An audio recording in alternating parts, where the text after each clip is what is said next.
সূর্য থেকে আলাদা হওয়ার 3 মাস পর দীপা জানতে পারল সে প্রেগনেন্ট। হ্যাঁ বন্ধুরা, আমরা এমনটি দেখতে পাবো অনুরাগের ছোঁয়া ধারাবাহিকের আগামী পর্বগুলোতে। বিস্তারিত জানতে ভিডিওতে লাইক দিয়ে দেখতে থাকুন। তো বন্ধুরা, দীপা যখন জানতে পারলো সে প্রেগনেন্ট, তার মাথায় একটাই চিন্তা, ডাক্তারবাবু এবারও তাকে ভুল বুঝবে, এবারও এই সন্তানকে সে অস্বীকার করবে। অপরদিকে উর্মি যখন জানতে পারলো দীপা প্রেগনেন্ট, তখন উর্মি দীপাকে বলে, দিদি তুই এটা কিভাবে সামলাবি, তুই এই বাচ্চাকে নষ্ট করে ফেল। দীপা তখন উর্মিকে বলে, তুই এটা কি বলছিস, সোনারূপা যেমন আমার সন্তান, ঠিক তেমনি এই সন্তানটাও আমারই। একটা প্রাণকে আমি কখনো নষ্ট করতে পারি না।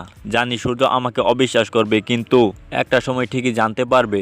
আমি যদি এই কথাগুলো এখন ডাক্তারবাবুকে বলি, ডাক্তারবাবু কখনোই বিশ্বাস করবে না, কারণ ডাক্তারবাবু এই মুহূর্তে মিশকার কথাই ওঠে আর বসে।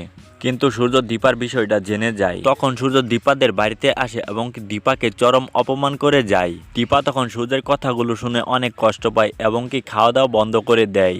বাড়ির সবাই দীপাকে বোঝালে দীপা বুঝে না। উর্মি তখন বলে, তুই সূর্যের কথা ভুলে যা এবং দুনিয়াতে যে আসছে তার কথা চিন্তা কর, তার কথা চিন্তা করে তোকে খাওয়া দাওয়া করতে হবে। এইদিকে বাড়ির সবাই দীপাকে বুঝালে দীপা বুঝ মানে না। অন্যদিকে সূর্যের বাবা এসে বলে, খুশির খবরটা আমি ভাগ করতে আসলাম। দীপা তখন উর্মিকে বলে, আমাকে একমাত্র অর্জুনদাই খুশি করতে পারে।